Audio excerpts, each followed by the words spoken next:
आगे निकला तो कहीं ना कहीं इस देश में बसने वाला अल्पसंख्यक का मुस्लिम समाज पिछड़ता गया, यहाँ तक कि मुख्य धारा से कट गया।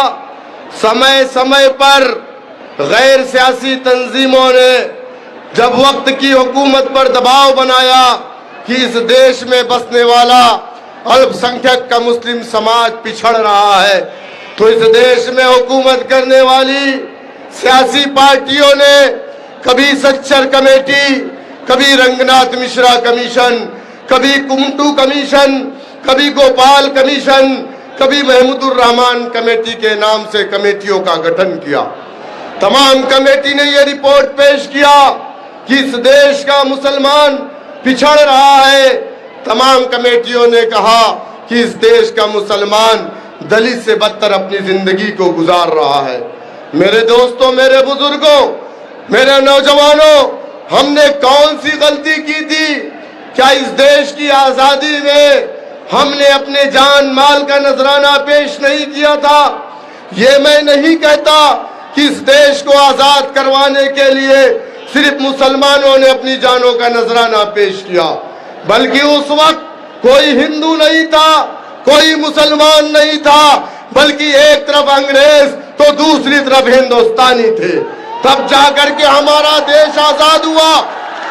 लेकिन ये बात भी सच है कि इस देश के लिए जिन लोगों ने इस देश के लिए अंग्रेजों के साथ मिल करके इस देश की आजादी की लड़ाई लड़ रहे हमारे मुजाहिदीन के खिलाफ मुखबिरी की, उनकी मुखबिरी पर हमारे जंग आजादी के मुजाहिदीन को फांसी दिया अंग्रेजों ने। क्या ये बात सच नहीं है कि जिन लोगों ने 5-5 मर्तबा काला पानी से अंग्रेजों को माफीनामा लिखा, आज उसको इस देश में सत्ता पर शासन करने वाली हुकूमतें अपना आइडियल मानती है। मेरे दोस्तों, मेरे बुजुर्गों, क्या ये बात सच नहीं है कि इस देश की आजादी के लिए हमारे उलमाए किराम ने अपने मदारिस से, अपने मसाजिद से अंग्रेजों के खिलाफ जिहाद का फतवा दिया था? क्या ये बात सच नहीं है कि रेशमी रुमाल की तहरीक हमने चलाई थी? लेकिन आज इस देश में दलित से बदतर जिंदगी हम गुजार रहे हैं। क्यों? आज लोग कहते हैं कि MIM पार्टी के कायद बैरिस्टर सऊद्दीन ओवैसी साहब पर इल्जाम लगाया जाता है कि ये बीजेपी की बी टीम है। आप मुझे बताइए कि इस देश में सबसे ज्यादा हुकूमत किसने किया? हमने कांग्रेस को अपनी पार्टी माना, उसके डंडे झंडे को अपने कंधों पर रखा, हमने जिंदाबाद के नारे लगाए, वोट दिया, नोट दिया, सपोर्ट किया, लेकिन हमें क्या मिला? इस देश के अंदर दलित से बदतर जिंदगी जीने को मिला। इस देश में हुकूमत मजलिस इत्तेहादुल मुस्लिमीन की कभी नहीं थी, हम कभी किसी भी गवर्नमेंट का हिस्सा नहीं थे। लेकिन मेरे दोस्तों, मेरे बुजुर्गों, इल्जाम हम पर लगाया जाता है।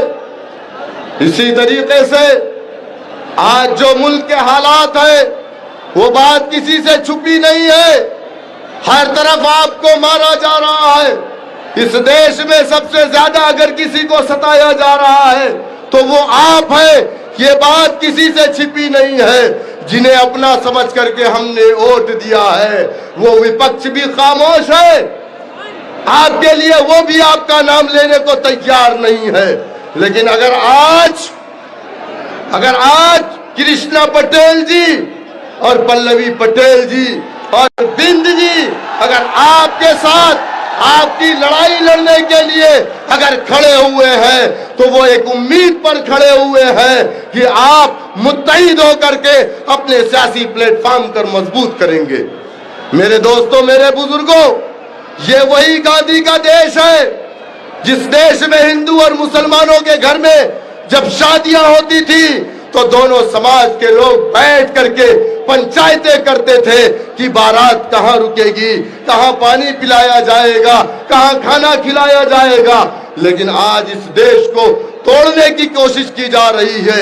हिंदू मुसलमानों के बीच में नफरत पैदा करके बीजेपी मुसलमानों का खौफ दिखा करके हमारे बहुसंख्यक समाज का वोट लेकर के हुकूमत करना चाह रही, वहीं समाजवादी कांग्रेस पार्टी मुसलमानों को बीजेपी का खौफ दिखा करके उनका वोट लेना चाह रही है। हमें समझने की जरूरत है, इन तमाम दलों को ये कभी भी ना आपके हिमायती थे, ना है, ना रहेंगे। मेरे दोस्तों, मेरे बुजुर्गों, वक्त बहुत कम है। मेरी आपसे बस यही अपील है कि आप मुत्तहिदा तौर पर जो हमारा पीडीएम बना है, पिछड़ा दलित मुस्लिम, आप इस पीडीएम का साथ दीजिए। आपकी लड़ाई सही मानों में ये पीडीएम लड़ेगा। मैं इन्हीं बातों के साथ अपनी बात को खत्म करता हूं। बहुत बहुत शुक्रिया। अस्सलाम वालेकुम रहमतुल्लाहि व बरकातहू। बहुत बहुत शुक्रिया शौकत अली साहब, आपने अपनी बातों को रखा, काफी चीजों को साफ किया। इन्हीं बातों को आगे बढ़ाने के लिए हम आमंत्रित करना चाहते हैं इस पूरे उत्तर प्रदेश में इस पिछड़ा दलित मुसलमान पीडीएम मोर्चा की स्थापना करने वाली, पूरे उत्तर प्रदेश में नौजवानों की आवाज, महिलाओं की ताकत, सामाजिक न्याय की लड़ाई लड़ने वाली, पूरे उत्तर प्रदेश में सबसे मुखर आवाज वंचितों की, मजलिमों की, हम लोगों की नेता आदरणीय डॉक्टर पल्लवी पटेल जी को आदर के साथ, अदब के साथ कि आप आए और इस जनसैलाब को संबोधित करें, हम लोगों को दिशा निर्देश दें, उत्साहवर्धन करें। हम लोगों की नेता डॉक्टर पल्लवी पटेल साहब, असद साहब डॉक्टर पल्लवी पटेल, असद साहब डॉक्टर पल्लवी पटेल, असद साहब डॉक्टर पल्लवी पटेल।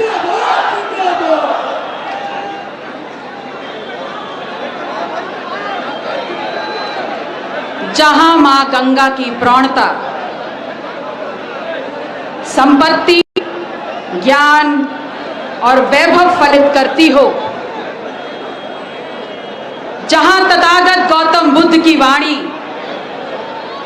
जहां कबीर की वाणी, जहां रहीम की वाणी सुनाई देती हो, ऐसी सरजमीं शहर बनारस को सबसे पहले नमो बुद्धाय, अस्सलाम वालेकुम, सलाम बनारस।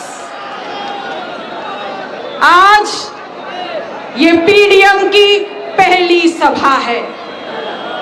ये पीडीएम क्या है, क्यों बनाया इसको, और कौन सी ऐसी परिस्थितियां थी कि हमको ये निर्णय लेना पड़े। आज इन तमाम बिंदुओं पे आपके बीच में बात करने आई हूं, लेकिन मैं अपनी बात शुरू करूं उससे पहले उनका नाम जरूर लूंगी जिनकी वजह से और जिनकी दी हुई पहचान से मैं आज आपके बीच में हूं। अपना दल के संस्थापक यशगाई बोधिसत्व डॉक्टर सोनेलाल पटेल जी, मैं इनके चरणों में शत शत नमन करती हूं। और इस मंच पर मुख्य अतिथि के रूप में उपस्थित AIMIM के राष्ट्रीय सदर बैरिस्टर असदुद्दीन ओवैसी साहब का स्वागत करती हूं। इस मंच पर अपना दल की राष्ट्रीय अध्यक्ष पटेल राजमाता कृष्णा पटेल जी का स्वागत करती हूं। इस मंच पर पीडीएम के घटक दल प्रगतिशील मानव समाज पार्टी के राष्ट्रीय अध्यक्ष आदरणीय प्रेमचंद बिंद जी का स्वागत करती हूं। इस मंच पर राष्ट्रवादी पार्टी के राष्ट्रीय अध्यक्ष का प्रतिनिधित्व कर रहे प्रदेश अध्यक्ष सुनील चंद्रपाल जी का स्वागत करती हूं। इस सम्मानित मंच का स्वागत करती हूं। आप सभी का स्वागत करती हूं। सुरक्षा में लगे सुरक्षा कर्मियों का, लोकतंत्र के सबसे मजबूत स्तंभ पत्रकार बंधुओं का, और खिड़कियों के पीछे से, इन झड़कों को पीछे से मेरी आवाज को सुन रही अपनी तमाम माताओं बहनों को सलाम करते हुए आप सभी का पुनः बारंबार स्वागत करती हूं। ये पीडीएम है क्या? अगर इसको समझना है तो सबसे पहले ये समझिए कि ये इंडिया अलायंस क्या है, ये पीडीए क्या है। क्या गलती थी हमारी? सिर्फ इतना ही तो कहा था कि अगर 3 राज्यसभा की सीट आपके पास है, आप 3 लोगों को नामित कर सकते हैं, तो पिछड़ा, दलित, मुसलमान की महिला या आम आदमी क्यों नहीं हो सकता? तो इन्होंने क्या कहा? मैंने इनसे कहा कि अगर 3 राज्यसभा की सीट है तो वो महिला क्यों नहीं हो सकती जो सड़कों पे, खेत खलिहानों में तमाम दुश्वारियां झेल करके रोज कमाती है, अपने परिवार का पालन करती है, वो महिला राज्यसभा के लिए नामित क्यों नहीं हो सकती? लेकिन इनको बात समझ में नहीं आई। मैंने इनसे कहा कि अगर राज्यसभा की 3 सीटें हैं तो उसमें कोई पिछड़ा और दलित क्यों नहीं जा सकता? तो इन्होंने मुसलमान महिला को सम्मान देना इनको नागवार गुजरा, और दूसरी तरफ जिसने पिछड़ों का 3 स्तरीय आरक्षण छीनने का काम कर दिया, ऐसे सरकारी बाबू को नामित करके राज्यसभा में भेजने का काम कर दिया। ये धोखेबाज है। ना इनको महिला का सम्मान करना है, और विशेष रूप से पिछड़ी, दलित, मुसलमान का तो बिल्कुल नहीं करना है।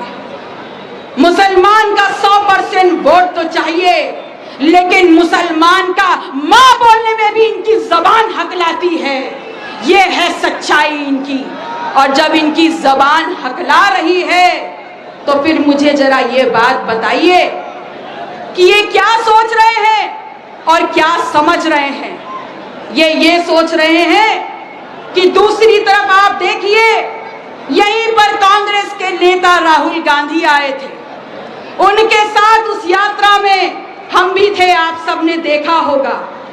लेकिन जब मैंने उनसे कहा कि भैया यहाँ पर किसानों की जमीन लूटी जा रही है, भैया यहाँ पर इस देश को दुनिया में यश दिलाने वाले इन बुनकरों के हाथ का हुनर छीना जा रहा है, भैया यहाँ पर जो रोजगार में, यहाँ पर नहीं दिया जा रहा है, तो आपको पता है जवाब क्या मिला? जवाब आप सबने सुना। यहाँ पर लुटती हुई किसान की जमीन नहीं दिखाई दी उनको, यहाँ पर बुनकरों की भुखमरी और लुटता हुआ उनका यश और हुनर नहीं दिखाई दिया उनको, यहाँ पर लुटता हुआ नौजवानों का रोजगार नहीं दिखाई दिया उनको।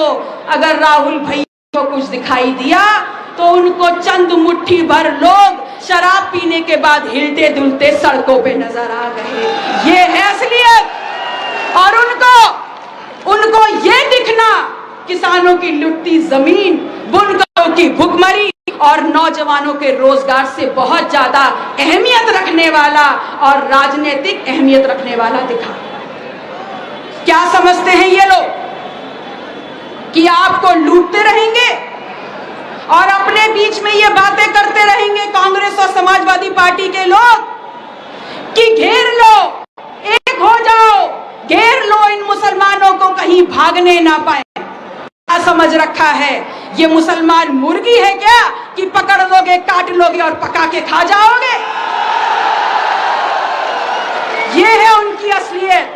और मैं आपसे कहने आई हूं कि मंच पर बैठे हैं असद भाई, इनको मैंने बहुत बार कहते सुना है कि भारतीय जनता पार्टी को जिताने वाले यही विपक्षी का चेहरा ओढ़ने वाले लोग हैं। वरना क्या कारण है कि जब पूरा का पूरा मुसलमान, बहुत पिछड़ा और दलित आपके साथ लगातार 2014 में, 2017 में, 2019 में और 2022 में खड़ा रहा, तो ये हार कैसे गए? इस बात का जवाब आपको ढूंढना है। और आपको पता है इस बात का जवाब क्या है? इस बात का जवाब इतिहास के पन्नों में दबा हुआ है। इतिहास की एक बहुत मशहूर घटना है, बहुत मशहूर युद्ध है, शायद आप में से बहुत से लोगों ने सुना हो, प्लासी का युद्ध। वो युद्ध जहां पर नवाब सिराजुद्दौला, जिनके पास 18,000 की पराक्रमी सैनिकों की सेना थी, वो लड़ाई लड़े बिना ही 350 सैनिकों की सेना रखने वाले ईस्ट इंडिया कंपनी से हार गए। पता है क्यों? ऐसा नहीं था कि ईस्ट इंडिया कंपनी के वो 350 जो सैनिक थे बड़े काबिल थे, पराक्रमी थे। असलियत तो ये थी कि नवाब सिराजुद्दौला का एक एक सैनिक 100 पे भारी था। लेकिन उसके बावजूद नवाब सिराजुद्दौला हारे। 18,000 सैनिकों की सेना हारी। पता है क्यों? क्योंकि कमजोर सिराजुद्दौला का वो सेनापति मीर जाफर बिक गया, वो निकल गया दलाल। तो मैं आपको कहने आई हूं, आप सबका आह्वान करने आई हूं कि बार बार ये कमजोर गद्दार मीर जाफर को अपने वोटों की सौदेबाजी करने का अधिकार मत दीजिए। बार बार अगर आप उनको मौका देंगे तो वो बार बार भारतीय जनता पार्टी के खिलाफ जो हमारी लड़ाई है उनको हराने की, उनको जमीन पे पटकनी देने की, उसमें वो आपके वोटों की सौदेबाजी करके आपके वोटों को बार बार तिजारत देते रहेंगे। एक ऐसे धोखेबाज गद्दार सेनापति से लाख गुना बेहतर है आप एक ईमानदार सेनापति को चुनने का काम करें, जो कम से कम आपके दुख और सुख में आपके साथ खड़ा तो होगा। इसलिए मैं आप सभी नौजवान साथियों का, झरोखे के पीछे खड़ी अपनी महिलाओं, माताओं, बहनों का, बुजुर्गान का, सबका आह्वान करने आई हूं कि याद रखिएगा, भारतीय जनता पार्टी को धूल चटाने का अगर मादा किसी में है तो उसी आम आदमी में है जो दिन रात मेहनत करता है और 2 जून की रोटी कमाता है। वो कभी नहीं कर सकता जिसके ऊपर खनन घोटाले की जांच चल रही हो। वो कभी नहीं कर सकता जिसके ऊपर आय से अधिक संपत्ति के मामले हों। वो कभी नहीं कर सकता जो भ्रष्टाचार में लिप्त हो। भारतीय जनता पार्टी भ्रष्टाचार का दलदल है और उस दलदल में घुस करके, उतर करके, वापस उबर करके अगर कोई आएगा तो वही आदमी आ सकता है जिसके पास ईमान हो और जिसके रगों में मेहनत का खून बहता हो। मैं आप लोगों से कहने आई हूं कि ये पीडीएम आपका है, पिछड़ा दलित मुसलमान। हम आपकी ताकत आपके साथ खड़े होकर के बढ़ाने आए हैं और आप लोगों का आह्वान करने आई हूं कि पूरी ताकत से एक बार एक साथ आ जाइए, इनको धूल चटा देंगे और इनको बताने का काम करेंगे कि जब जब इस देश का किसान, मजदूर, कमेरा समाज जागता है, मेहनतकश समाज जागता है तो बड़ी बड़ी सल्तनत हिल जाती है। ये बताने हम आपके बीच में आए। हम आपसे ये कहने आए हैं कि याद रखिए, ये जो लोग हैं ये बड़ी चतुराई से आपके बीच में आएंगे, आपको उल्टी सीधी बातें भी समझाएंगे, लेकिन आपको ये याद रखना है, हमको ये याद रखना है कि आपने किया क्या है। आपने 2014 में इनको मौका दिया, 2019 में इनको मौका दिया, अब 2024 में भी इनको मौका देना चाहते हैं। लेकिन मौका देने से पहले इनसे ये तो पूछ लीजिए कि 10 सालों में इन्होंने किया क्या है। क्या 10 सालों में बनारस हिंदू यूनिवर्सिटी, वो कैंपस जो अपने आप को एक मॉडल कैंपस के रूप में डेवलप किया था और जहां से निकलने वाले छात्र छात्राएं विश्व में अपनी क्षमता का लोहा मनवाते थे, आज उन लोगों की बौद्धिक क्षमता क्या विकसित हुई है। इन लोगों से पूछिए कि 10 साल में इस देश का किसान, इस देश का कमेरा जो खेत खलिहानों से फसल निकाल करके इस धरती का मान बढ़ाता था, क्या आज उसको वो सम्मान मिल पाया है। इन लोगों से पूछिए कि दुनिया भर में अपने हाथों के हुनर से इस देश को और इस धरती को यश दिलाने वाले, क्या इन बुनकरों की जिंदगी में कोई बढ़ोतरी हुई है, क्या उनकी कला में कोई इजाफा हुआ है। अगर नहीं तो फिर तीसरी बार इनको मौका क्यों। क्या हमारी जिम्मेदारी सिर्फ हमारी रोजी रोटी तक है?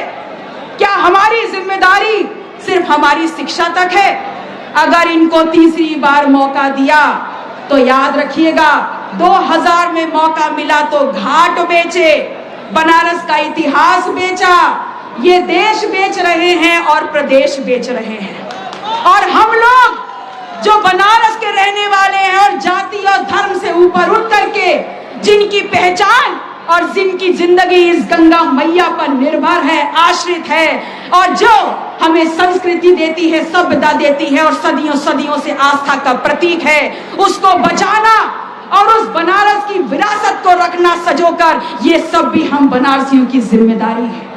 लेकिन आज 2024 में ये याद रखिएगा कि इनको बचा कुचा बनारस का 1 इंच भी नहीं देना है और खदेड़ देना है बनारस की सीमा के बाहर इनको, और याद दिला देना है कि यह आम जनता का चुनाव है, ये आम जनता का निर्णय है।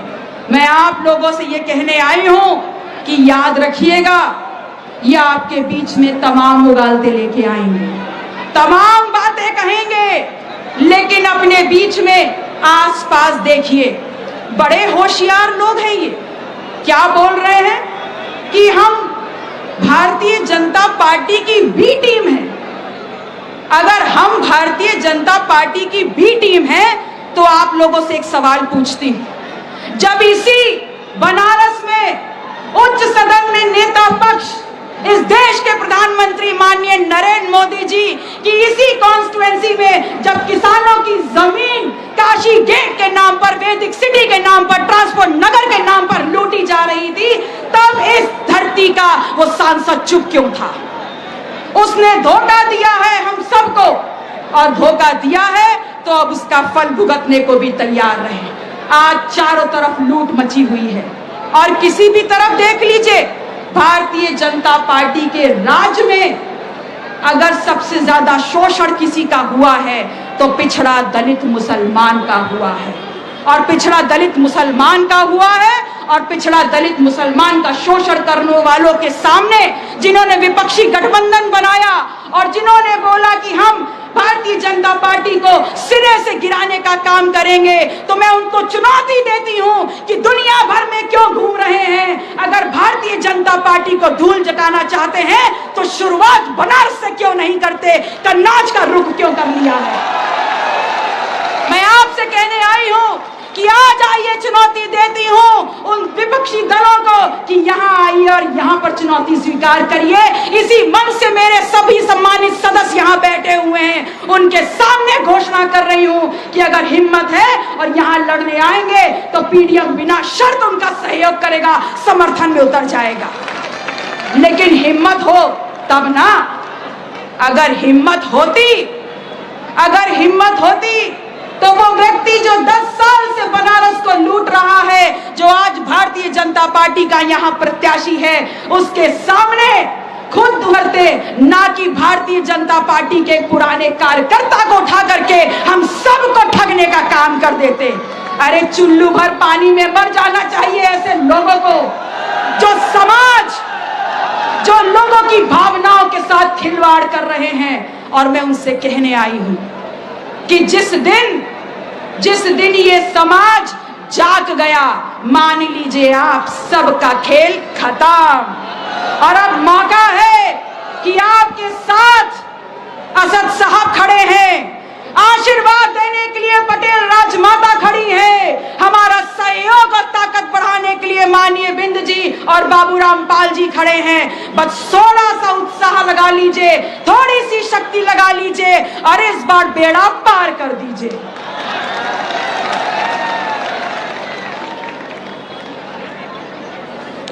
ये कहते हैं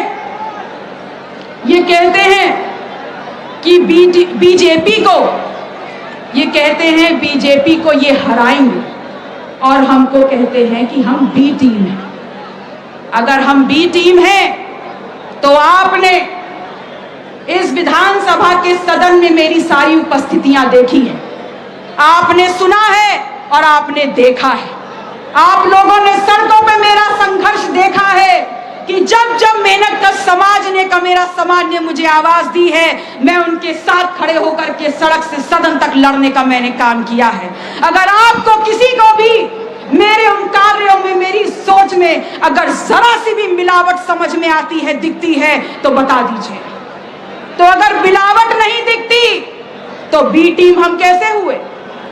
असल में उनको समझ में आ गया है कि बीजेपी की ए टीम और बी टीम दोनों वही हैं। बस वक्त का इंतजार है कि आप कितनी जल्दी उनको डंडे की और लाठी की चोट पे ये समझाने का काम कर दें कि पीडीएम बी टीम नहीं है, पीडीएम आम आदमी की सेना है, मेहनत का समाज की सेना है। और अगर बीजेपी को कोई टक्कर देकर के गिरा सकता है तो सिर्फ और सिर्फ पीडीएम गिरा सकता है। मैं आप लोगों से कहने आई हूं कि याद रखिएगा आज, और इनको चुनौती भी दे रही हूं कि हम लोग कौन हैं। हम लोग गरीबी रेखा से नीचे रहने वाले लोग हैं, बीपीएल, और हम लोग वो हैं जिनको ये 5 किलो राशन देकर के अपने पक्ष में कर रहे हैं। तो मैं चुनौती देती हूँ सरकार को और उनकी तमाम एजेंसियों को कि आप जाएं, गलियों में जाएं और ये बताने का काम करें कि आपकी लिस्ट में और आपकी योजनाओं में जो लोग बीपीएल के अंतर्गत अंकित हैं, क्या वो पिछड़ा दलित मुसलमान नहीं है। आज शिक्षा के अभाव में जिस बच्चे की जिंदगी अंधेरे में गुजर रही है, क्या वो इस देश का पिछड़ा दलित मुसलमान नहीं है। जिसको दवाई के अभाव में जिसकी जान जा रही है जिस बच्चे की, क्या वो पिछड़ा दलित मुसलमान नहीं है। वो नौजवान जो डिग्री लेकर के बेरोजगार होकर के सड़कों पे घूम रहा है और उसकी जवानी और जिंदगी बेपनाह घूम रही है, क्या वो पिछड़ा दलित मुसलमान नहीं है। किसी भी झरोके से देखिए, किसी भी कोने से देखिए, जहां भी नजर डालेंगे सबसे ज्यादा शोषण अगर किसी का हुआ है तो पिछड़ा दलित मुसलमान का हुआ है।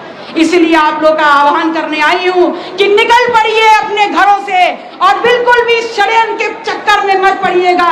इस बार पूरी ताकत लगा दीजिए पीडीएम के लिए और उनको समझाने में कि हम समझ गए हैं कि इस बार हमारी लड़ाई किसी को हराने जिताने की नहीं है। हमारी लड़ाई अपने आप को जिताने की है, अपने समाज, अपने कौम को जिताने की है, हमारे बाल बच्चों की है और इस बात की है कि कल अपनी पीढ़ियों के सामने हम ये उदाहरण रख सके कि बच्चों, हम लड़े, हम खड़े हुए, हमने मुकाबला किया और इनको गिरा करके हम विजयी हुए। इस साथ के साथ, इस ताकत के साथ हमको आगे बढ़ना है। कैसे होता है ये कि 2022 में ये पिछड़ा दलित मुसलमान घंटों लाइन में लग करके इनको वोट दिया और उसके बाद नतीजा क्या निकला।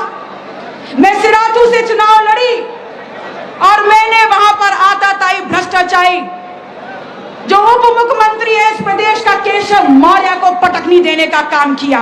तो जब मैं वहां पर जीत गई तो पूरे प्रदेश में ये पिछड़ा दलित मुसलमान कैसे हारा। पता है कैसे हारा? वो बैठा है ना कमजर्फ मीर जाफर, वो ना खुद जीत रहा है, ना हमको जीतने दे रहा है और ना लड़ने दे रहा है। इसलिए आप लोगों से बोल रही हूं कि षड्यंत्र के जाल से बाहर आइए और पूरी ताकत से इस झंडे को, इस पीडीएम को लेकर के खड़े हो जाइए और एक सुर में बोलिए कि जीतेगा तो पीडीएम जीतेगा और अगर इनको निकालेगा कोई यहां से बाहर तो पीडीएम निकालेगा।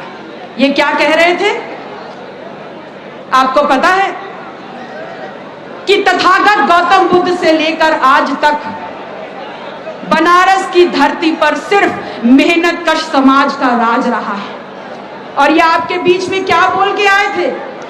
ये आपके बीच में ये बोल के आए थे कि मैं पटेल का चेला हूं। तो अगर पटेल के चेले हो तो इस बात का जवाब दो कि जब पटेलों की जमीन तुम्हारा ही शासन, तुम्हारी ही सरकार खींचने का काम कर रही थी, लूटने का काम कर रही थी, तब तुम कहां थे? और मोदी जी ये बात ध्यान रखना कि अगर तुम पटेल के चेला हो तो मैं पटेल की औलाद हूं और मेरा नाम पल्लवी पटेल है। तुम उनके चेला हो लेकिन मैं किसी की चेली चाटी नहीं हूं।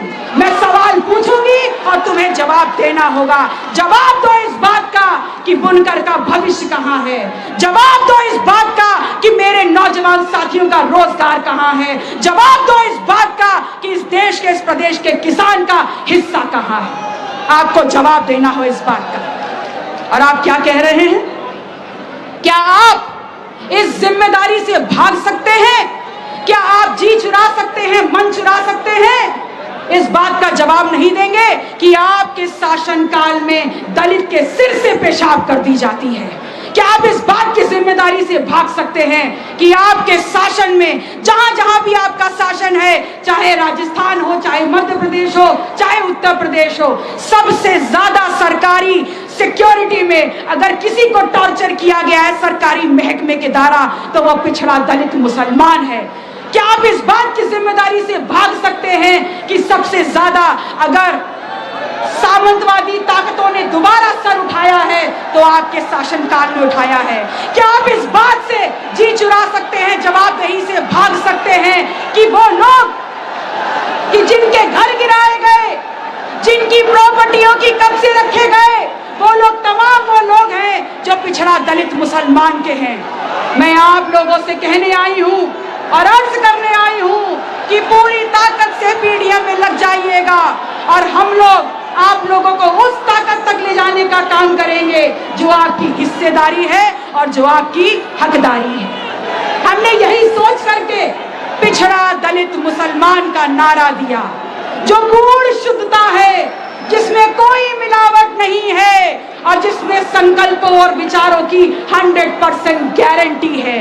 मैं आप लोगों से कहने आई हूं कि आप लोगों को हाजिर नाजिर मानते हुए ये वादा कर रही हूं कि अगर हम सत्ता में आए तो इस देश में सबसे पहला काम जो होगा वो होगा जातिवार जनगणना।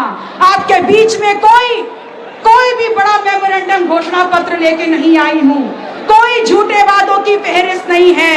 अगर कुछ है तो सिर्फ संकल्प कि जातिवार जनगणना होगी, एक एक की गिनती होगी और जिस समाज की होगी जितनी संख्या भारी, शिक्षा, रोजगार, सदन, पैसा, कमाई, पढ़ाई लिखाई, स्वास्थ्य में होगी आपकी उतनी हिस्सेदारी और जितनी होगी आपकी हिस्सेदारी इस देश को आगे बढ़ाने में होगी आपकी जिम्मेदारी।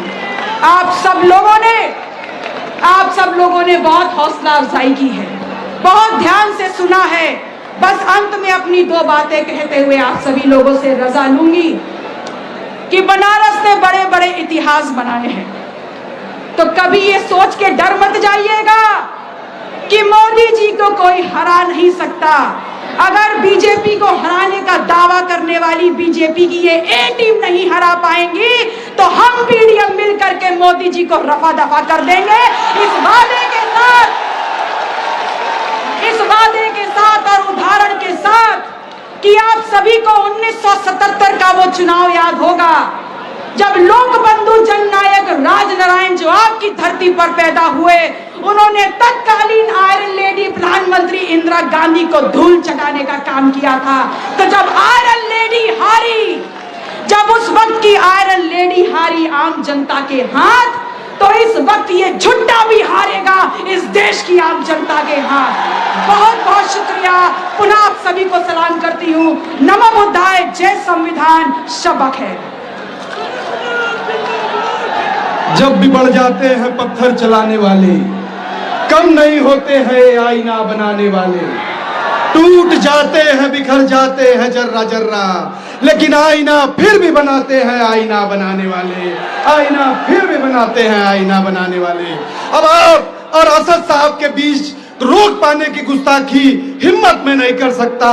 बिना किसी लाग लपेट के अदब के साथ आमंत्रित करना चाहता हूँ जनाब असद साहब, आप आइए। खैर मकदम है आपका, स्वागत है आपका। असद साहब जिंदाबाद, असद साहब जिंदाबाद, असद साहब पल्ली पटेल, असद साहब कृष्णा पटेल। जनाब असद साहब राष्ट्रीय अध्यक्ष AIMIM।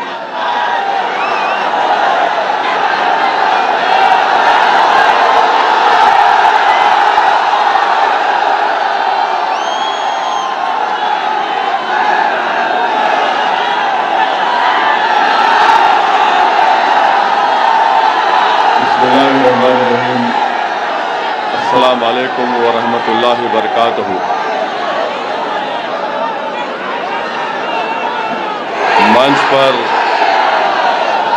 मंच पर तशरीफ फरमा मोहतरमा कृष्णा पटेल साहिबा, कौमी सदर अपना दल, हमारी बहन मोहतरमा पल्लवी पटेल साहिबा, जनाब प्रेमचंद बिन कौमी सदर प्रगतिशील समाज पार्टी, मोहतरम जनाब बाबू रामपाल कौमी सदर राष्ट्रीय उदय पार्टी, सुनील पाल साहब सूबाई सदर राष्ट्रीय उदय पार्टी, जनाब असरार समद साहब पूर्वांचल के MIM के सदर और जनाब शौकत अली साहब उत्तर प्रदेश के मजलिस इत्तेहादुल मुस्लिमीन के सदर, मौज़िज़ हाज़रीन इकराम, बुज़ुर्गान कौम और मिल्लत, मेरी इज़्ज़तदार माँ और बहनों, मैं आप तमाम का दिल की गहराइयों से शुक्रिया अदा करता हूँ कि आपने अपना कीमती वक्त निकालकर आज के इस PDM की पहली जनसभा में, जलसे में आपने शिरकत की। आप तमाम का बेहद शुक्रिया। मैं शुरुआत में हमारी बहन मोहतरमा पल्लवी पटेल साहिबा की जज्बाती तकरीर के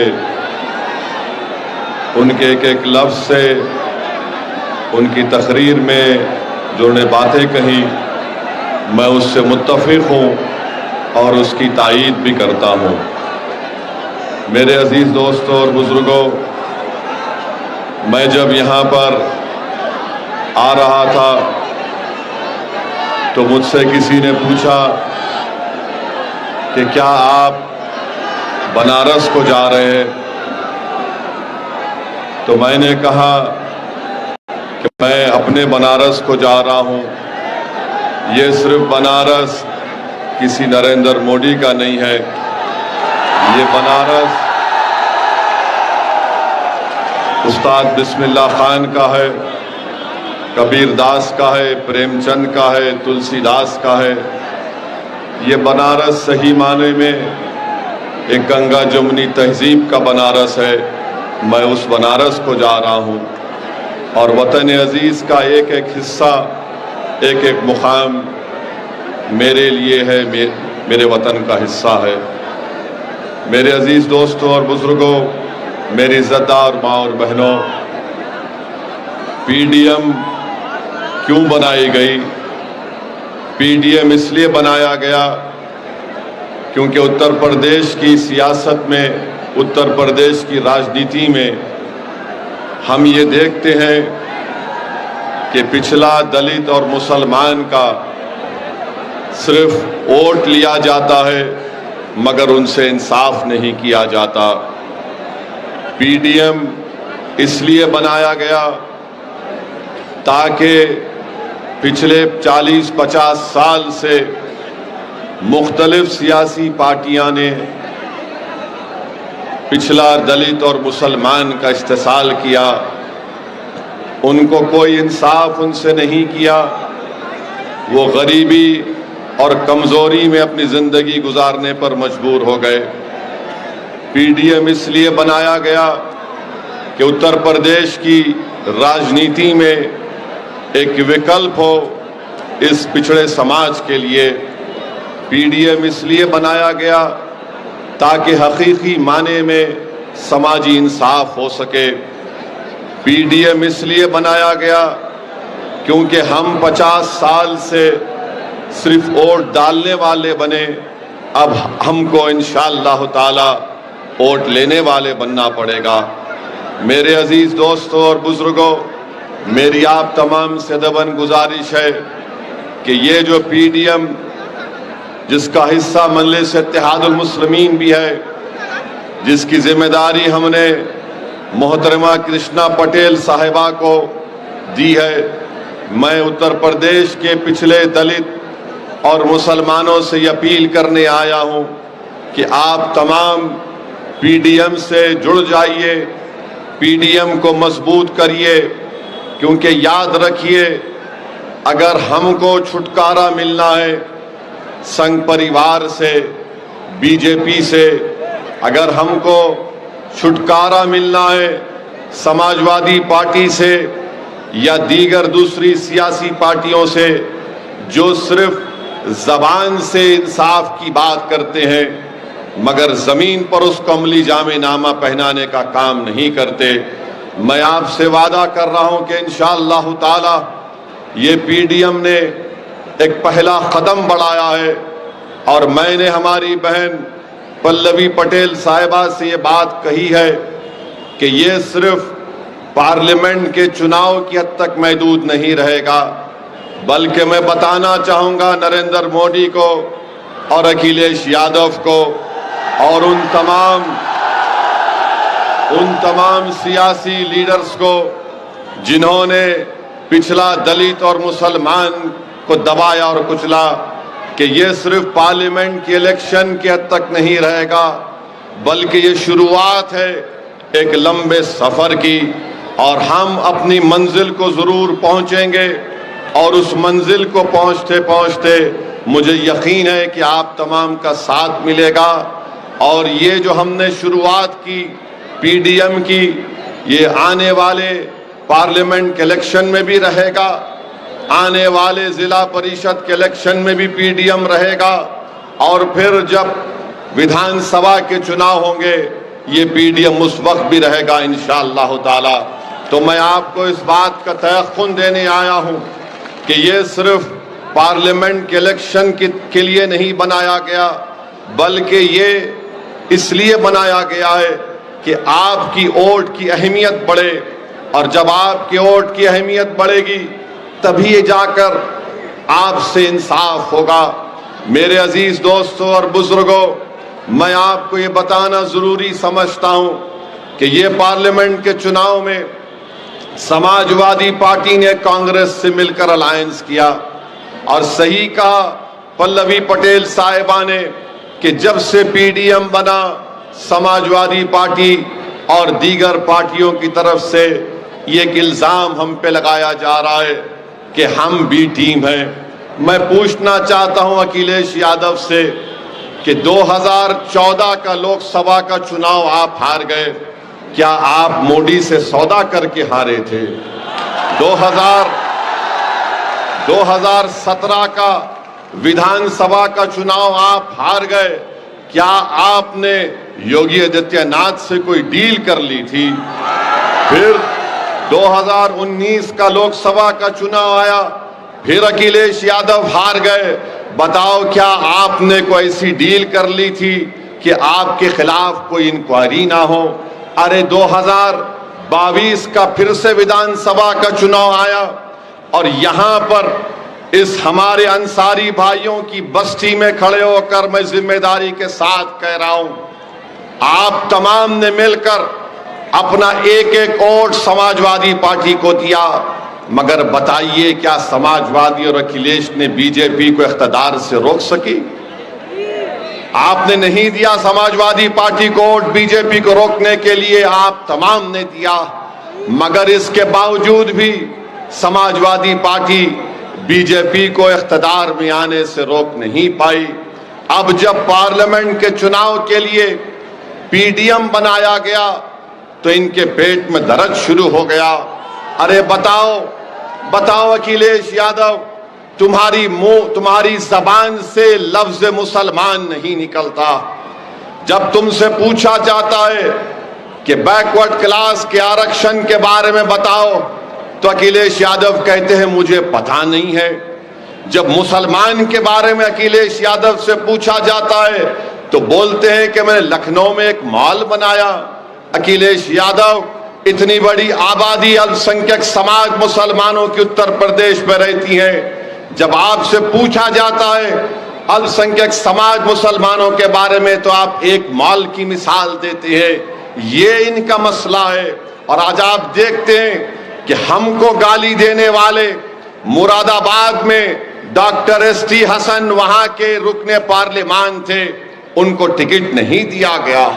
बताइए क्यों नहीं दिया गया? इसलिए नहीं दिया गया क्योंकि नहीं चाहते थे कि एसटी हसन अगर दोबारा जीत जाएगा तो वो ताकतवर बन जाएगा। आप सबको रोकना चाहते हैं। अरे आप ऐसे लोगों को चाहते हैं जो सिर्फ आपके सामने सर झुकाकर बैठे रहे। मेरे भाई, मैं आपको बताने के लिए आया हूं कि अखिलेश यादव कहते हैं कि अपनी जान दे दो और बीजेपी को रोक दो। अरे अखिलेश यादव, तुम्हारा आधा परिवार नरेंद्र मोदी के साथ बैठकर चाय पी रहा है, तुम उनको नहीं रोक पाते, तुम उनको रोक नहीं पाते और हमसे कह रहे हैं कि जान दे दो और बीजेपी को रोक दो। अखिलेश यादव, जान तो हम ही दे रहे हैं ना। बुलडोजर से घर तो मेरा ही टूट रहा है, मेरे ही पैर पर गोलियां मारी जा रही हैं, मुझे ही तो जेल में जहर दे दिया गया, मेरे हाथ में हथकड़ियां हैं, मेरे हाथ अभी सुन तो लीजिए, मेरे हाथ में हथकड़ियां हैं, मेरे हाथ में हथकड़ियां हैं। मैं एक पूर्व सांसद हूं, कोर्ट ने मुझे सजा दी, मैं 10 पुलिस वालों के साथ चल रहा हूं अखिलेश, और कोई करीब से आकर मुझे गोली मार देता है। तुम्हारी जबान से उसका नाम नहीं निकला जिसका नाम अतीक था। मेरे अजीज दोस्तों और बुजुर्गों, कोर्ट का ऑर्डर आया मदरसों को खत्म करने के लिए। हजारों मदरसे मुतासिर हो गए, लाखों बच्चे मदरसे में पढ़ते, मगर समाजवादी पार्टी बोल नहीं सकती, अपने जबान से मदरसों का नाम नहीं ले सकती। और याद रखिए, समाजवादी पार्टी यही चाहती है कि आप भैया के लिए जान कुर्बान करो और दरी बिछाओ।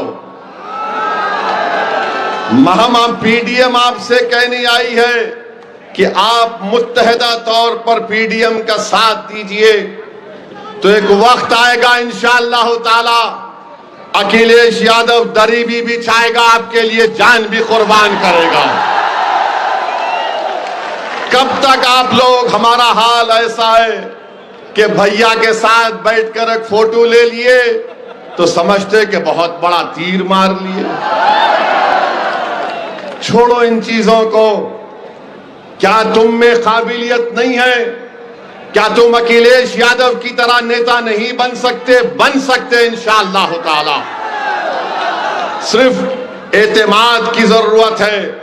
ये जो हमने अपने दिमाग में ये जहनियत बिठा ली कि नहीं नहीं हमको इनके पीछे चलना है।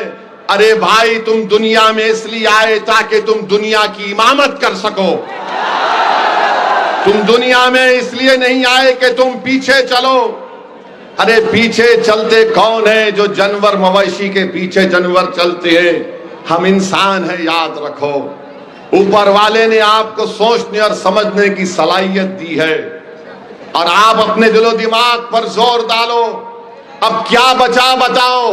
अब यहां से तो उठना ही है ना, और नीचे तो नहीं जा सकते, अब यहां से उठना ही तो है। मगर आज भी आकर हमारे दरमियान में बाज लोग कहते हैं कि नहीं नहीं, अगर कोई मोदी से मुकाबला कर सकता है तो फुला है, पूर्व मुख्यमंत्री है। अरे भाई, उसका आधा परिवार बीजेपी में जा चुका है, आधा परिवार बीजेपी में जा चुका है। इन्हीं के लोगों की, इनके पार्टी के लोगों का पेट्रोल पंप तोड़ दिया जाता है, इनका एमएलए जेल को चला जाता है। ये कभी जाकर मिलना तो छोड़ो, इनके परिवार से पूछते तक नहीं कि बताओ तुम्हारे क्या हालात है। क्योंकि ये जानते हैं कि आप बंदी हैं, ये जानते हैं कि आप कहीं पर नहीं जाने वाले हैं। आपके सामने सिर्फ बीजेपी का नाम लो, आप सब खामोश हो जाते हैं। अरे बताओ, यहां पर जिस जगह पर मैं खड़े होकर अल्लाह ने मुझे मौका दिया आपसे कुछ बात करने का, इस शहर के member of parliament Narendra Modi हैं। बताइए, आप 10 साल से मेंबर ऑफ पार्लियामेंट हैं, क्या नरेंद्र मोदी ने आकर पूछा कि हमारे अंसारी भाइयों के घर में कभी चिराग जलता है या नहीं जलता है? क्या नरेंद्र मोदी ने बुनकरों की सहूलत के लिए कुछ इकदाम किए? नहीं किए। क्या नरेंद्र मोदी ने, मोदी का नाम लिए तो आवाज क्यों कम हो रही?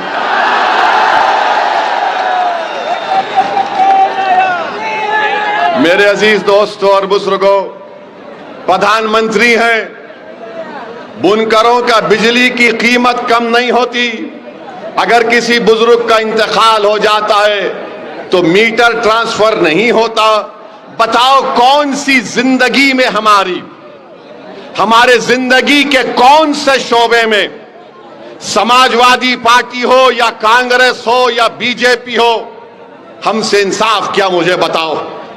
मेरी इस बात का सोचो, मेरी इस बात को अभी जवाब मत दो।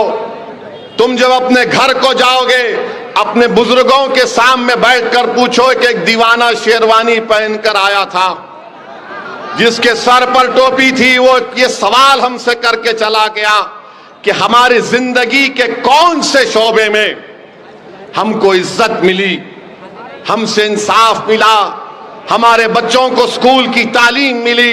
अरे बताओ हमारे अंसारी भाइयों, आपकी कौन सी औलाद मुल्क के बड़े बड़े तालीमी इदारों में तालीम हासिल कर रही है? मुझे बताया गया कि 50% आप लोग यहां से निकलकर हिंदुस्तान के कोने कोने में, मुंबई शहर, बड़े बड़े शहरों में जा चुके हैं। ये इसलिए हो रहा है क्योंकि आप इन लोगों को छोड़ना नहीं चाह रहे हैं, जो आपको दिखाकर, आपका वोट लेकर सत्ता में तो आ जाते हैं, मुख्यमंत्री तो बन जाते हैं, विधायक बन जाते, सांसद बन जाते, पार्षद बन जाते, मेयर बन जाते, मगर आपकी जिंदगियों में कोई तब्दीली नहीं आती। मेरे अजीज दोस्तों और बुजुर्गों, जिंदगी में तब्दीली कब आएगी? जब आप सिर्फ वोट डालने वाले नहीं, वोट लेने वाले बनेंगे। मैं पहले भी कह चुका हूं, आज भी कह रहा हूं, मैं उत्तर प्रदेश को इसलिए नहीं आ रहा हूं कि मैं अपने आप को यहां पर मजबूत कर सकूं। मैं उत्तर प्रदेश या बिहार या भारत के कोने कोने में इसलिए नहीं जाता हूं ताकि कोई मेरी मकबूलियत में इजाफा हो सके। मैं भारत के कोने कोने में इसलिए नहीं जाता हूं कि मेरी अना को तस्कीन पहुंचे। अरे मैं इसलिए जाता हूं कि अल्लाह ने मुझे एक मुकाम दिया है। मेरी जिंदगी का चिराग कब खत्म हो जाए मुझे पता नहीं है, मगर मैं अपनी खबर में जाने से पहले यह कोशिश कर रहा हूं कि तुम नेता बनो, तुम लीडर बनो, तुम कायद बनो, तुम मेंबर ऑफ पार्लियामेंट बनो, तुम ताकतवर बनो, ताकि तुम्हारे इन बच्चों का मुस्तकबिल अच्छा हो सके। मेरे भाई, मैं आपके थालियों का कभी मोहताज नहीं था। मैं आपसे नहीं कह रहा हूं कि मैं तकरीर इसलिए कर रहा हूं कि तुम्हारी थालियों को सुनकर मुझे खुशी मिलेगी। मेरे भाई, मैं ये थालियां सुन सुनकर मेरे कान पक चुके हैं। तुम्हारे जज्बाती नारे सुन सुनकर मेरे कान पक चुके हैं। मैं सिर्फ तुमसे यह बताने आया हूं कि तुम थाली मत बजाओ, तुम सिर्फ इस उंगली से वोट डालो पीडीएम को। यही हमारी ताकत का मुजाहरा होगा, यही हमारी ताकत का मुजाहरा होगा। तो मुत्तहिदा तौर पर अपने वोट का इस्तेमाल करिए। ये तमाम सियासी पार्टियां हैं, समाजवादी है, बहुत सी पार्टियां हैं, मगर आपने क्या हासिल किया बताइए। आप उत्तर प्रदेश में सबसे ज्यादा जेलों में कौन है? दलित समाज है, आदिवासी समाज है, पिछड़ा समाज है, मुसलमान है। आप बताइए अजीज दोस्तों और बुजुर्गों, मैं मुख्तार अंसारी का नाम लेकर कह रहा हूं, मैं किसी बाप से डरने वाला नहीं हूं। जमहूरियत के दायरे में रहकर कह रहा हूं कि मुख्तार अंसारी एक इंसान था। मुख्तार अंसारी एक इंसान था, जुडिशियल कस्टडी में था, जहर देकर मार दिया। वो शहीद है, वो शहीद है। और शहीदों के बारे में कहा गया कि उनको मुर्दा कभी मत कहो, वो जिंदा है, उनको ग़िज़ा मिलती है। मगर उनको बचाने की जिम्मेदारी बीजेपी की सरकार की थी। उनको बचाने की जिम्मेदारी बीजेपी की सरकार की थी और उसमें नाकाम साबित हुए। जिम्मेदारी उनकी है। याद रखो, इख्तिदार किसी के पास नहीं रहता मेरे भाई। अगर इख्तिदार किसी के पास रहता तो फिर भारत में इतने बड़े बड़े राजाओं बादशाहों के महल आज वीरान क्यों पड़े हैं? वो पूरे महल वीरान पड़े हैं, खंडर में तब्दील हो गए। कोई उनकी तरफ नजर उठाकर नहीं देखता। कुदरत ये बता रही है कि देखो, ये किसी वक्त में ये खंडर बड़ी आलीशान इमारत थी, मगर इख्तिदार किसी के पास रहने वाला नहीं है। इख्तिदार सबके पास से जाएगा और जो जुल्म करेगा कुदरत उससे बहुत जल्दी इख्तिदार छीन लेती है, उसको रुसवा करती है इंशाअल्लाह ताला। और जो मजलूमों को का साथ नहीं देता, जो लोगों की जानें लेता है, अरे एक दिन आएगा सब चले जाएंगे इस दुनिया से। मेरे अजीज दोस्तों और बुजुर्गों, दूसरी तीसरी अहम बात हम आपसे अर्ज करना चाह रहे कि पार्लियामेंट का चुनाव चल रहा, अचानक देश के प्रधानमंत्री की जबान अपनी ओरिजिनल जबान पे आ गई। ओरिजिनल जबान पर आ गए। बेवकूफ बना रहे थे सारी दुनिया को और भारत के गरीबों को।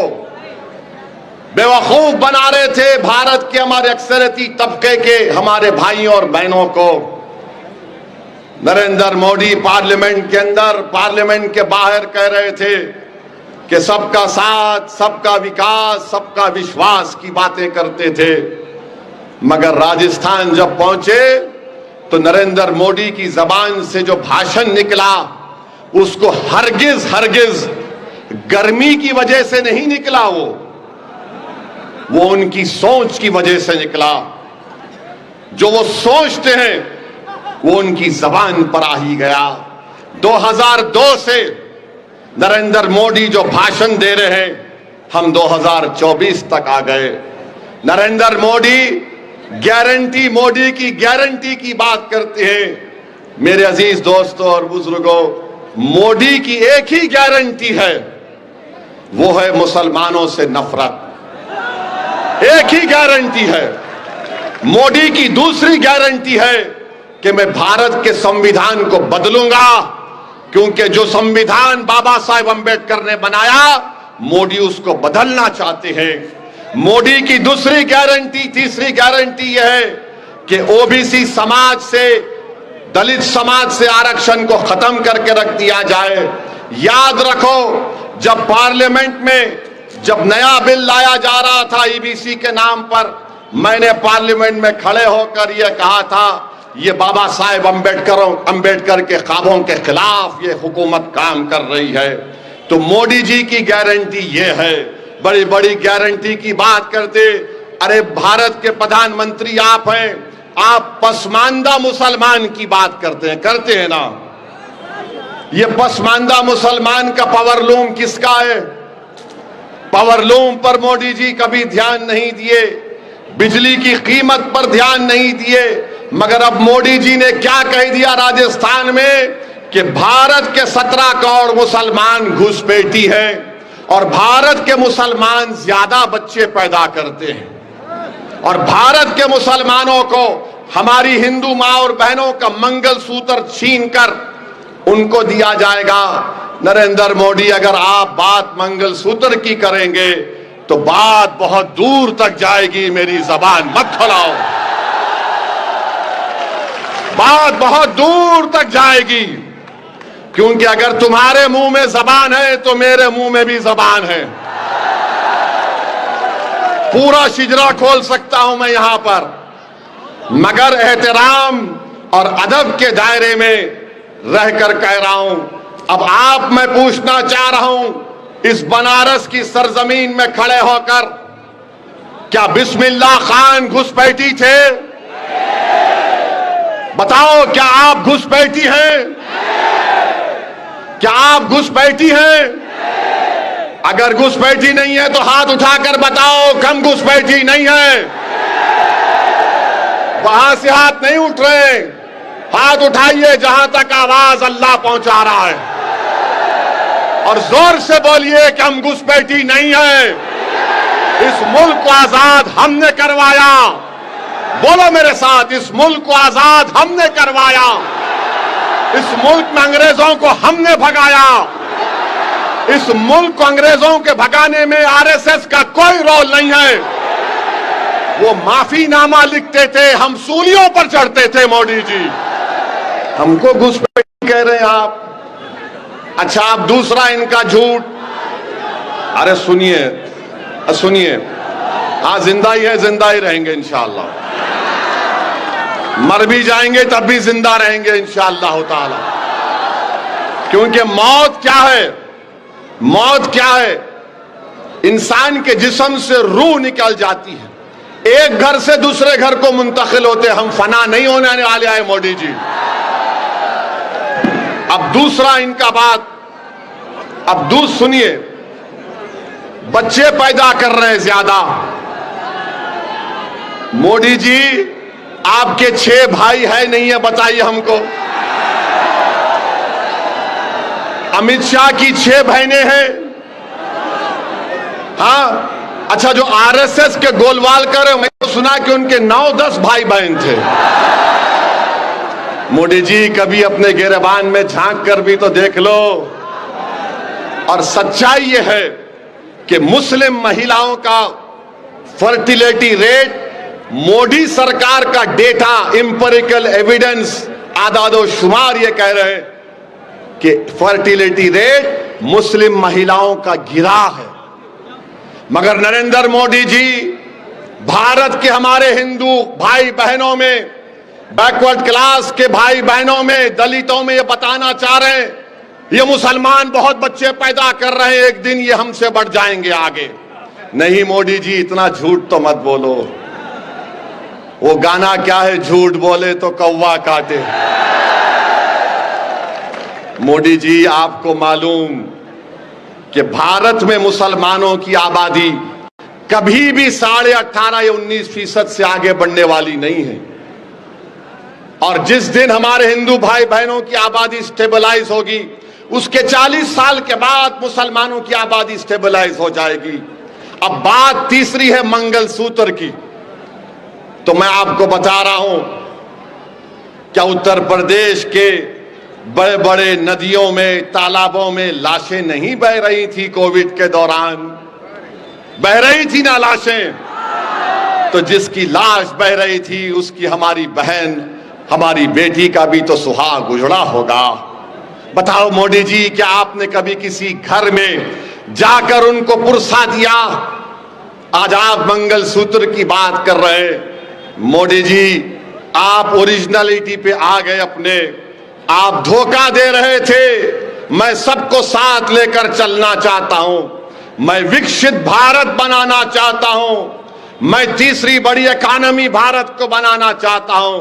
मोदी जी आप शुरू से यही चाहते थे कि यहां पर हमेशा इस देश में हिंदू और मुसलमान लड़ता रहे, गलतफहमियां बढ़ती रहे, नफरत की दीवारों को खड़ा कर दिया जाए। और नफरत की दीवारों को खड़ा करने के बाद आप अपनी सियासी रोटी सेकना चाहते हैं। मगर याद रखो नरेंद्र मोदी, ये देश का हिंदू, ये देश का दलित, ये देश का पसमानदा, इस देश का मुसलमान, इस देश का पिछड़ा सब जान चुका है आपने 10 साल में कुछ नहीं किया। अरे अगर कुछ किया होता तो गरीब के बेटे के पास, बेटी के पास नौकरी होती। बताओ नौकरी मिली आपको? कितनों को नौकरी चाहिए? हाथ उठाओ जरा। ये टीवी वाले कैमरा पलटाओ, दिखाओ आपके पप्पा जी को, इतने हाथ उठे हुए हैं जिनको नौकरी चाहिए। मीडिया नहीं दिखाएगा क्योंकि उनको अपनी नौकरी प्यारी है। तनख्वाहें कम हो चुकी हैं, बच्चों के लिए फीस देने का इंतजाम नहीं है। मेरे भाई नरेंद्र मोदी ने क्या किया? और एक बात सुन लीजिए, मोदी जी ने देश के आज हमारे देश में 5% लोगों के पास 60% देश की दौलत है। कितने? 5% लोगों के पास 60% दौलत है। देश के प्रधानमंत्री इस पर खुश होते हैं, इस पर खुश होते हैं। मोदी जी, क्या आपने भारत के संविधान की डायरेक्टिव प्रिंसिपल का आर्टिकल 39 को नहीं पढ़ा आपने? हमारे संविधान जिसको बाबा साहिब अंबेडकर ने बनाया, आर्टिकल 39 ए और बी और सी कहता है कि देश की दौलत सब में बांटी जाए, देश की दौलत सब में बांटी जाए। तो मोदी जी कह रहे हैं नहीं नहीं, सब में नहीं बांटी जाएगी, जो इलेक्टोरल बॉन्ड देगा उसी को दौलत दूंगा। आपको पता है कि मोदी जी को 8,000 करोड़ का इलेक्टोरल बॉन्ड मिला है। कितना? 8,000 करोड़ का इलेक्टोरल बॉन्ड। जिसने इलेक्टोरल बॉन्ड दिया, मोदी जी ने उसको कॉन्ट्रैक्ट दिया। और जो मोटा सेठ, कोई सेठ अगर किसी राजनेता को पैसे देता है तो वो अपनी मां के मरने के गम में नहीं देता, वो अपने बाप के मरने के गम में नहीं देता। वो अगर कुछ देता है तो ये कहता है कि भाई साहब, आपको मैं इतना दे रहा हूं, मुझे इससे डबल ट्रिपल चाहिए। जितने लोगों ने इलेक्टोरल बॉन्ड में बीजेपी को पैसे दिए हैं, उन सबको मोदी जी ने खुश कर दिया, उन सबको कॉन्ट्रैक्ट दिया। आपको पता भी नहीं होगा कि गोश्त के नाम पर दुकानें बंद हो जाती हैं, बंद होती है ना, बीफ के नाम पर मारा जाता है। एक कंपनी का नाम अलाना कंपनी है, मोदी जी को बीफ कंपनी ने 10 करोड़ रुपए दिए, 10 करोड़ रुपए लिए, और आप मारते हैं अखलाक को, पीलू खान को। अरे कुछ तो शर्म और हया के मुजाहरे करो। बड़े बड़े कंपनियों से इलेक्टोरल बॉन्ड ले लिए। हाँ, अखिलेश यादव को भी इलेक्टोरल बॉन्ड मिला है, भैया को भी, इनको भी मिला है, इनको भी बॉन्ड मिला है। अच्छा, किसको नहीं मिला? मुझे नहीं मिला और हमारी बहन पल्लवी पटेल को नहीं मिला। क्यों नहीं मिला? क्योंकि ये सब बिकने तैयार थे, हम बिकने वाले नहीं हैं इंशाअल्लाह ताला। मैं भारत के गरीबों से पूछना चाह रहा हूं कि नरेंद्र मोदी को 8,000 करोड़, ममता बनर्जी को 1,300 करोड़, बीआरएस को 1,100 करोड़, कांग्रेस को शायद 1600-1700 करोड़, तो गरीब वोट दे रहा है ना, तो गरीब वोट डालने की इसकी कीमत क्या है बताओ। भारत के गरीबों, तुम इन पार्टियों को वोट तो दे रहे हो, मगर तुम्हारे वोट के नाम पर ये इतने करोड़ों रुपए हासिल कर रहे हैं और तुम्हारे नौजवान औलाद को बेरोजगार बना दे रहे हैं। तुम्हारे खानदान के लिए घर नहीं है, गरीबी तुम्हारा मुकद्दर बना के रख दिया गया। अरे तुम्हारे वोट की कीमत क्या है बताओ भारत के गरीबों। तुम गरीब ही रहोगे, तुम्हारे वोट की कीमत नहीं है, क्योंकि तुम जिसको वोट दे रहे हो वो तमाम के तमाम बिक चुके हैं, इलेक्टोरल बॉन्ड के नाम पर बिक चुके हैं। तो इसलिए हम आपसे अपील कर रहे हैं कि आप तमाम लोग पीडीएम का साथ दीजिए, अपनी क़यादत बनाइए, और मुसलमान, दलित, पिछड़ा जब मिलेगा, यही लोग कमजोर हैं, इन्हीं पर जुल्म किया गया, इन्हीं को दबाया गया, इन्हीं को लूटा गया, इन्हीं को मारा गया और आपस में लड़ाया गया, इन्हीं पर गोलियां चलाई गई हैं।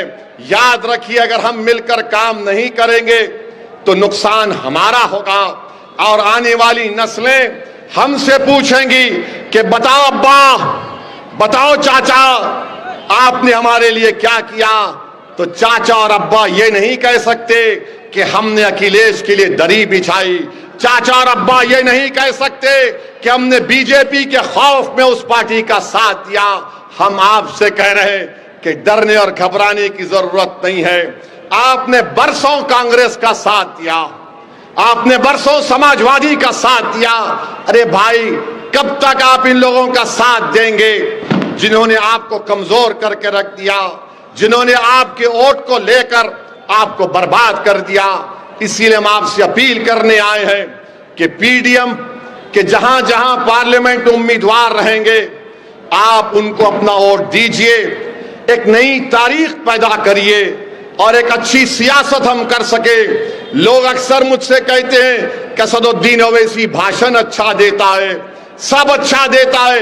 मेरे भाई, मैं भाषण भी अच्छा देता हूं, मैं खुद भी अच्छा आदमी हूं, बुरा नहीं हूं।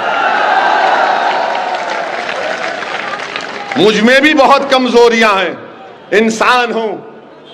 मैं कोई फरिश्ता होने का दावा नहीं कर रहा हूं, मैं कोई वली और खुतुब होने का दावा नहीं कर रहा हूं। मैं ये कह रहा हूं कि मैं एक इंसान हूं।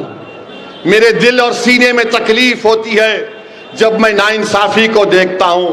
मैं अपनी इस तकलीफ को, इस तमाम नाइंसाफी को खत्म करने के लिए पीडीएम बनाया गया है। मेरी आप तमाम से अदबन गुजारिश है कि आप पीडीएम का साथ दीजिए। भारत की राजनीति में एक नई तारीख आपको लिखना है और मैं समझता हूं कि ये सरजमीन से, यहां से शुरुआत होगी, बनारस से, और आप और हम मिलकर एक नई सियासी तारीख को रकम करेंगे इंशाअल्लाह ताला।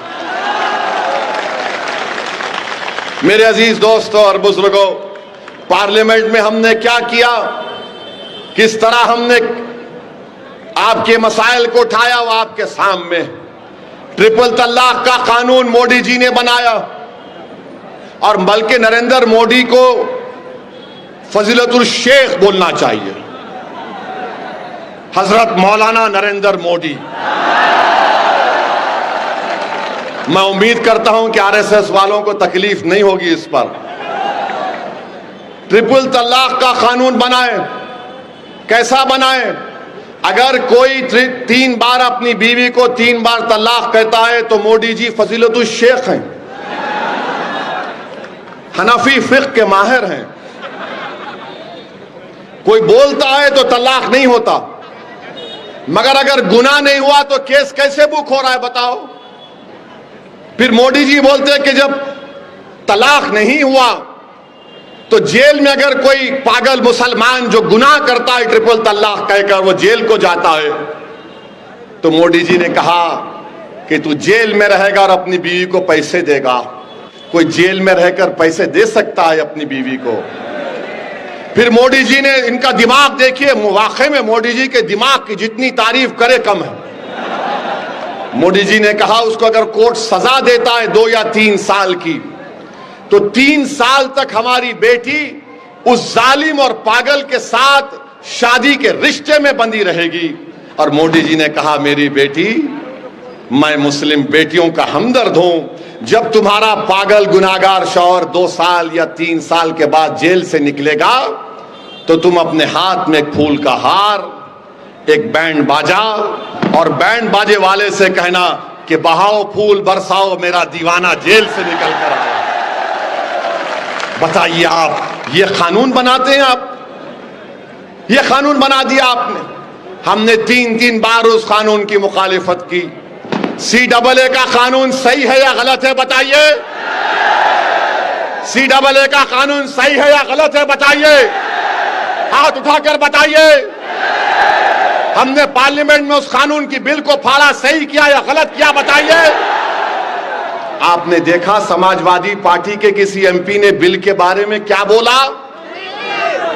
देखिए जाकर, मुंह नहीं खुल रहा था, बोल नहीं पा रहे थे। हम जब खड़े हुए 302 MP के सामने, हमने कहा जिस तरह महात्मा गांधी ने व्हाइट साउथ अफ्रीका के कानून को फाड़ा था, हम इस कानून को फाड़ते हैं। यह भारत के संविधान के खिलाफ है। मेरे भाई, इसीलिए हम आपसे कह रहे हैं, हमारी बहन पल्लवी पटेल का भी हमने भाषण YouTube पर सुना। जब वो असेंबली में बोलती हैं तो माशाअल्लाह बड़ी बेहतरीन तरीके से बोलती हैं और बेबाक तरीके से बोलती हैं, अपने अल्फाज को चाप चाप कर नहीं बोलती वो। तो हम आपसे अपील कर रहे हैं कि इस पीडीएम का साथ दीजिए। इंशाअल्लाह ताला हमारा चुनाव 13 मई को है। आप दुआ फरमाइए कि अल्लाह हमको भी कामयाब कर दे, अख्तरुल ईमान को किशनगंज से कामयाब कर दे, इम्तियाज जलील को औरंगाबाद से कामयाब कर दे, और फिर पीडीएम के पूर्व उम्मीदवारों को अल्लाह आपके वोट और दुआओं से उत्तर प्रदेश में कामयाब और कामरान कर दे। तो 13 तारीख के बाद हम भी आएंगे, जहां जहां हमारे उम्मीदवार रहेंगे इंशाअल्लाह हमारी कोशिश होगी कि हम वहां पर जाकर, जो हमको बीजेपी और समाजवादी पार्टी वाले बोलते हैं कि ओवैसी भड़काऊ भाषण देता है, सही है, हम भड़काऊ भाषण ही देंगे आके इंशाअल्लाह ताला। हम भड़काते हैं देश के खिलाफ नहीं, हम नहीं भड़काते किसी समुदाय या मजहब के खिलाफ, हम भड़काते हैं उन जालिमों के खिलाफ जिन्होंने गरीबों का खून चूस कर उनकी जिंदगियों को हराम कर दिया। और आपका हक है कि आपको अपना हक मिले, आपको इंसाफ मिले। ये इंसाफ की लड़ाई के लिए हमने एक पहला कदम उठाया है। आपकी सरपरस्ती की जरूरत है, आपके साथ की जरूरत है, आपकी ताईद की जरूरत है। और ये हम उस वक्त तक नहीं कर सकते जब तक कि आपका साथ नहीं मिले। आप तमाम से फिर से अपील करता हूं कि आप पीडीएम का साथ दीजिए और मोहतरमा कृष्णा पटेल साहिबा, हमारी पल्लवी पटेल साहिबा, हमारे प्रेमचंद बिन, बापू रामपाल, इन सब का साथ देकर सामाजिक न्याय को अमली जामेनामा पहनाने का काम हमको और आपको मिलकर करना है। आप यहां पर तशरीफ लाए, आपका बहुत बहुत शुक्रिया। मेरी खुशकिस्मती है कि अल्लाह ने मुझे बनारस को भिजाया और खास तौर से आप गरीबों के दरमियान में खड़े होकर मुझे कुछ बोलने का मौका इनायत फरमाया। बहुत बहुत शुक्रिया। सलाम अलैकुम।